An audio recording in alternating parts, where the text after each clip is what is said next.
So we are here today to talk about the CRM and specifically listing management.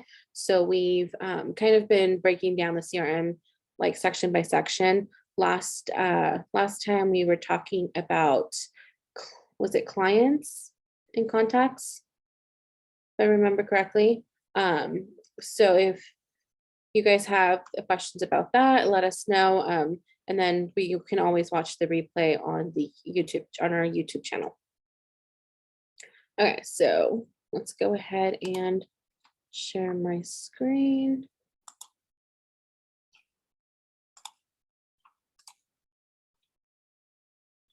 Okay, you guys can see my screen okay? Yeah, so I am acting as, or I am in Josh Reeves' account, and I will be showing you guys what that looks like as far as listings go and all the cool things that you can do within the CRM. So you'll see that once you click on listings, once you're logged in, you'll see all the different active, pending, and any solds will be down here. If we click show sold listings on here, every listing has a URL for the MLS code, and that will allow you to go into it and make any edits. So we're going to go ahead and do that for the root road.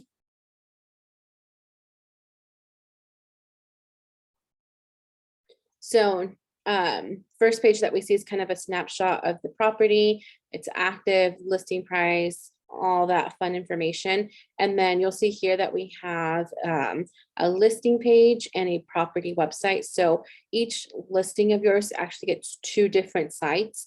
One is considered a listing page and the other one's a property website. And if we go to the listing page, this is what we'll see. And it basically, anytime that you run a search through your website, this is what your client will see, or you'll see.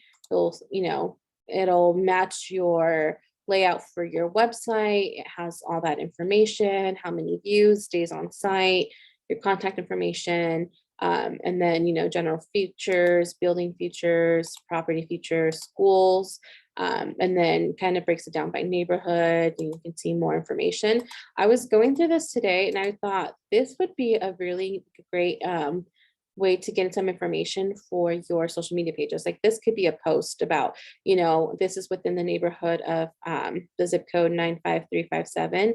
And this can be easily translated into a post that you can share about social media. Like, I think it'd be interesting to know that the median age in that zip code is 37, right? So just a quick little tidbit there. Were you gonna say something, Nick? Well, I was just thinking, like, I'm thoroughly impressed, and I feel old now that I'm older than the average age of a zip code for the first time, I think, in my life that I've ever seen this. So, yay. I think I was doing Escalon earlier because I was looking at different ones. And I think the median age was like 33, I want to say. So I thought it was just interesting. And then I want to go see what my neighborhood is. Gives you median sales prices, home sold, new on market, all this lovely information, payment calculator, and then similar homes for sale. So this is what is considered the listing details page. Now the property website looks Before you switch to that, yeah, let's go over what would be the main uses of this one specifically. Like, how should an agent be using this? So for this, it'll just pop up as like anytime there's a search, this will pop up. And this is what their clients will see. So if you are So for marketing it. Yeah. So if you're marketing it, you can market this link up here for your social media, right? So you can redirect people back to here. The great thing about this, it's attached to your website. So let's say this isn't the home for them, but they're kind of like curious what's out there. They can search for homes. And then all of this will be living within your website, right? And if they schedule a showing, that goes directly to who Josh has set up, right? Yeah, so this will go to Josh because we are within his website. And then if we are just within the PMZ website, it'll go to the listing agent. Or if they go to your specific website, even though it's not your listing, it'll go to you. Does that make sense to everybody? And so Yeah. when we get a listing, it's automatically put on this page for us, right? Yes, yeah. So the cool thing that is a feature within our CRM is this listing page, which I think looks a lot cleaner. This personally, I was looking at it and thinking this is something that as an agent, if I were an agent, I would print one of these pages completely out and I would have that included in my listing packet so that when I'm showing clients and that, you know, you can also do like a URL, but for those times that you don't have a listing active, it's a really nice way to show them like what their home site can be, you know, marketed as. The cool thing too is, do you guys see the URL? How clean is this? It's the address 1120 route modesto.pmz.com. That I think, especially if you're featuring that or marketing this on social media and you just you just have that URL that looks super clean, and that's impressive. You know, I will guarantee you that will you know, leave a big impression on your sellers. So then again, we have all this information. They can request information. They can browse through the photos and see it's like really big and, you know, nice photos that you can see. It has the same information on here. Non-iPhone photos too. Yes, non-iPhone Right. photos. Exactly. We don't want to take iPhone photos. We want to have professional photos taken. Again, all the features are here. You can contact Josh, give your information. Has the same, it's basically the same information. It's just displayed so that it enhances, and it like the main focus is the property itself. Does that make sense? Okay. So again, we're just going to go to listings. You're going to click on the link there, and then you'll see buttons for both of those there. This may be like outkicking the coverage. Can you have an unbranded version of the property website to put on Metro List, things like that? Because we're not allowed to upload branded versions of them. Oh, I didn't know that. I don't think so. Okay, I just wanted to double check, because if you can't put a branded property website on the MLS. So with that, like the PMZ or with the agent's information? Both. Both. Interesting. Because if a client puts a consumer on a search and this property gets emailed to them and they click on property website or virtual tour, it needs to be unbranded, or else they can say, oh, here's the agent, I'll just call the listing agent. And then everyone on the MLS would be mad. Yeah, that makes sense. So I was just asking. Got it. So I don't think so. I can look into it. I doubt that would be a feature just because everything is within our CRM. So moving forward, again, they also provide QR codes for your listings. I know these are getting more popular by the day. So that if you wanted to grab a QR code, you would just click the size and then you can either save as or you can print it. What I would suggest with that, right now, buyers are in the process of trying to eliminate, right? We're inundated with information. So it'd be really cool to put up a QR code on a 5x7 postcard. And it just says, one of your neighbor's homes is about to be listed. Scan this code to see who. And then you put PMZ on the back and your license number. Everyone's going to pull out their phone and say, who's listing their house? And then we get to track that information from the QR code. Yeah, I like that. That's a really great idea. If you want to change the listing description here, you can make any changes there. This will automatically be done from MetroList. So I would actually discourage you to making changes here. I would refer you back to MetroList because then it gets syndicated out there. Yes, Nick? I would make tons of changes to this because again, in MetroList that it pulls from, you can't put personal information. You can't put any marketing comments. We get limited on all the language we can put in MetroList. You're not limited on your language here.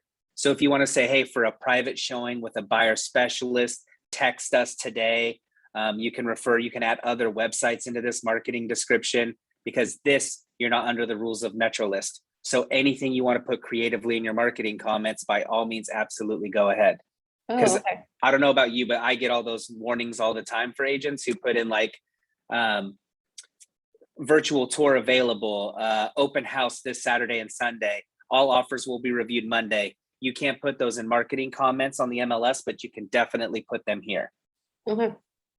I stand corrected. Then I would encourage you to do this. Perfect. Okay. The second tab here on the left-hand side has photos and floor plans. These, you could make changes to them. Just be advised that if you make changes to the photos on here, it will no longer be in sync with MetroList.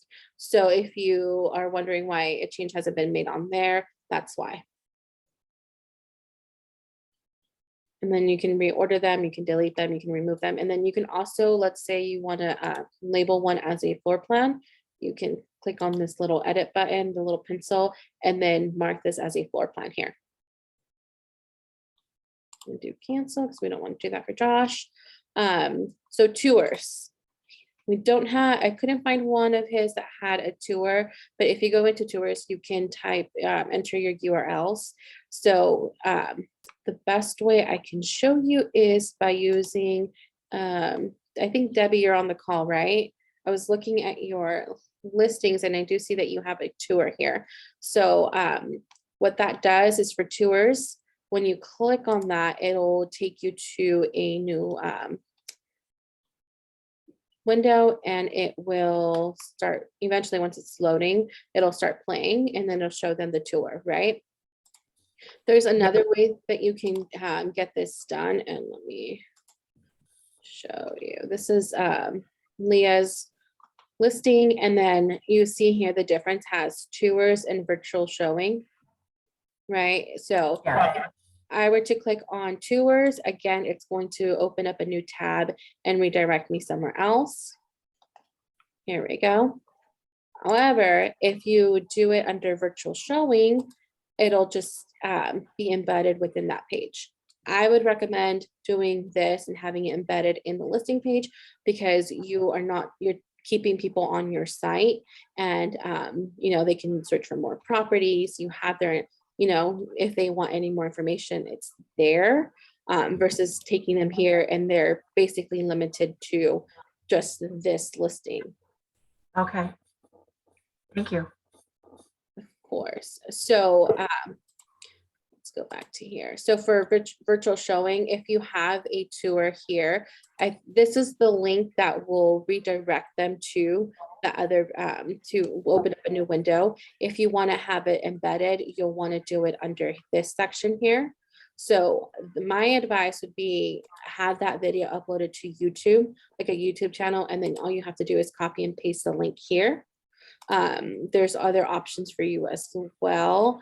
Debbie, I was trying to play around with the link that you have on there and add it under other, and it just wasn't working for me. So what I would suggest, since you have that video, upload it to YouTube and then add that link there.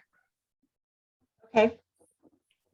And I would just keep both. So just like we had for Leah's, I would have those both options there, just so that people, whatever they click on first, they'll get to see that.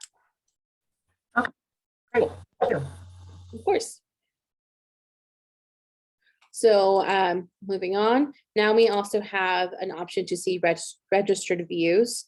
So if you're wondering who's looking at your listing and when, and you'll see that all these selected were probably me this morning, or I'm pretty sure were me this morning as I was going in here and playing around and making changes. So you can run the report. It automatically does it for the last 30 days. I'm going to go ahead. I think this was September 8th or just September 1st. Run the report. And now it's going to give me a list of everybody who's viewed it from those dates. And you can see here, just these are not registered views, which means someone's searching, they're not logged in. Down here, these are clients with the most the registered views. So you'll see that it'll have, like, for example, one of Amy's clients viewed this home twice, right? So if we click into client history here,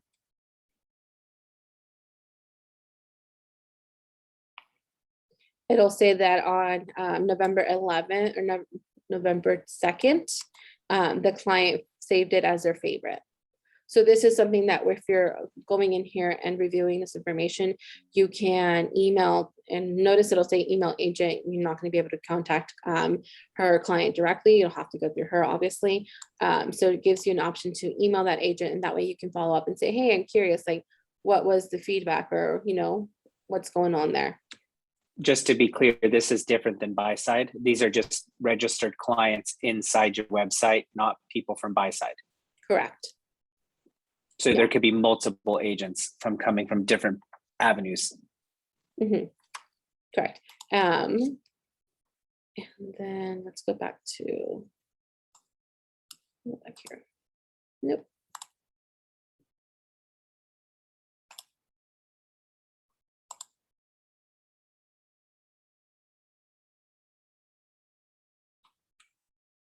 Another great feature is that you have reports that you can send to your sellers. So you can have this done automatically where you do a report schedule. Every week, you can choose to have them have the report emailed to them every week, every 2 weeks, or have no email updates, completely up to you. And then you can say, stop the reports once it's sold, or pending. You can also send them an immediate email there. You can CC yourself on that report, which I would definitely recommend, so that you know what information you're giving them out there. Or even what you can do is just add yourself instead of the seller, review that information before you forward it on to you. That's not that's less automation, obviously, but if you however informed you want to be. One of the things I like to use this report for when talking to a seller is I talk about having 3 showings. Your first showing is how the home shows up online. The second showing is the inevitable rubberneck drive-by. And then the third showing is when they actually get an agent inside of the house. So when you have the conversation, you can say, for example, we had 13,443 online views with 911 people going down the rabbit hole to see more pictures. Of those 911, maybe only 4 opened the door. That's a good conversation to say, I'm marketing the property very, very well. I've opened it up to over 13,000 people, but only 4 saw fit to drive out here and open the door. We may have missed our mark on pricing at this point. They can't say, well, what are you doing to get the home out there? 14,000 people have gotten a good look at it. And just to Right.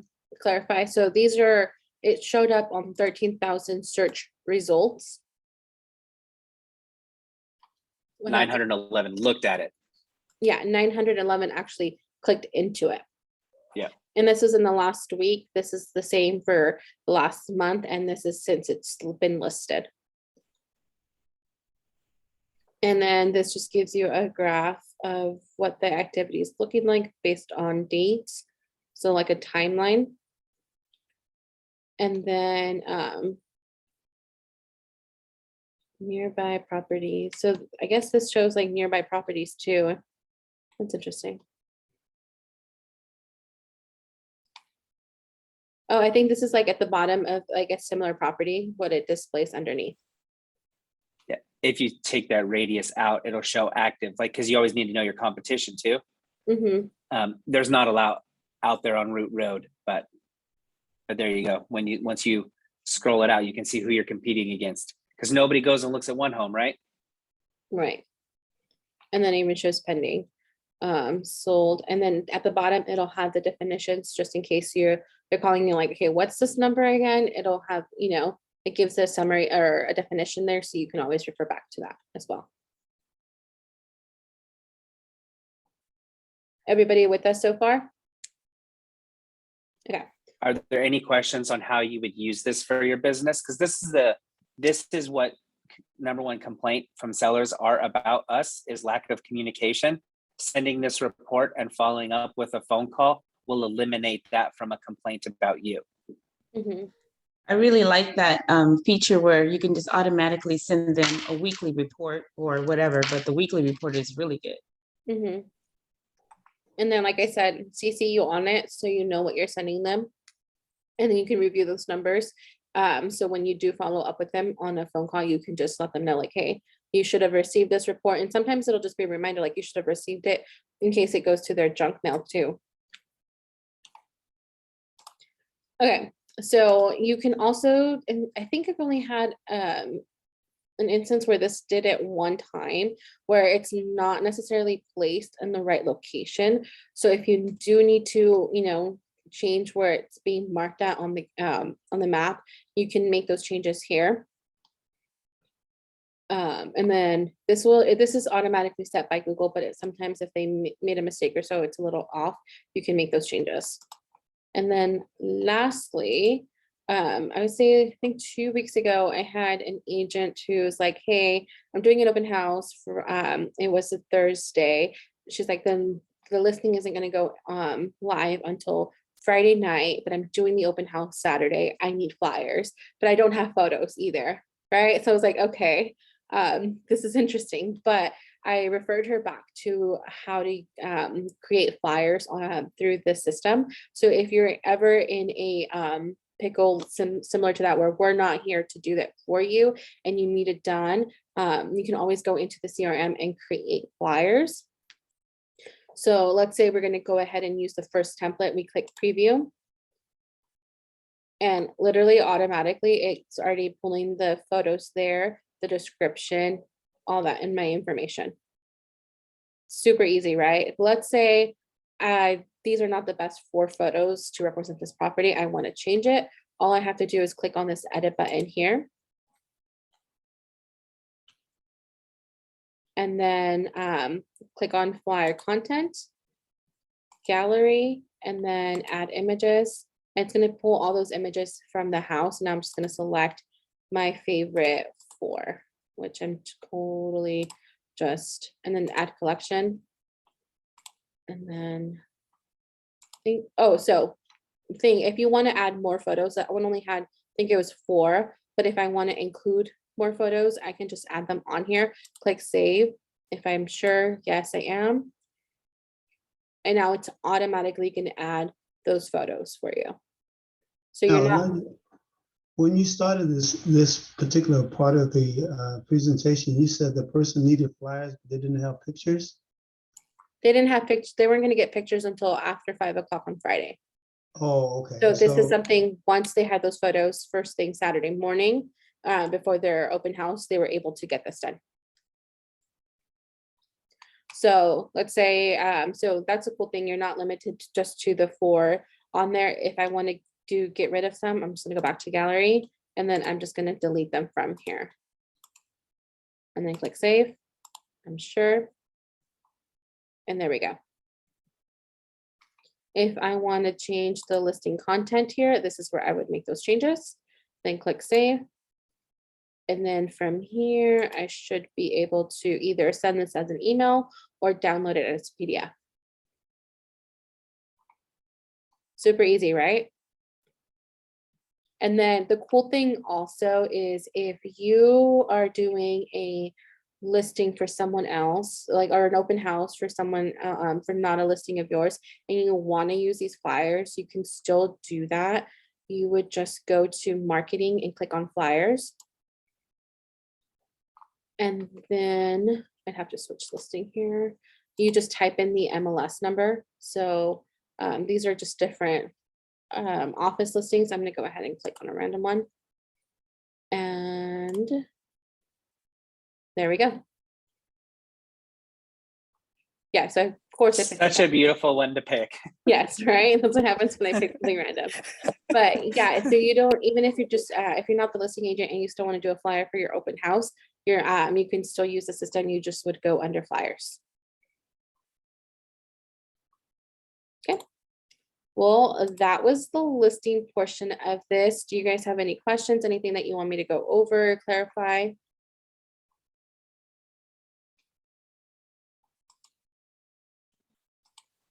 Crickets? Nope, I'm anxious to get a listing so I can play around with it. Yeah, of course.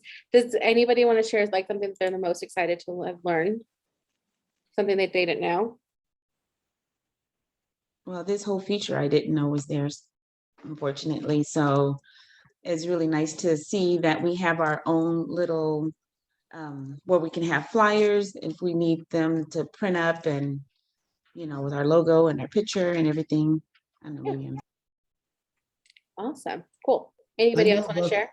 I knew about the listing part, but I didn't know how to manipulate it like you just showed us. So that's good information, especially the seller's report. Yeah. I think Because you'll I have some very nervous sellers, and the more information I give them, the better. definitely.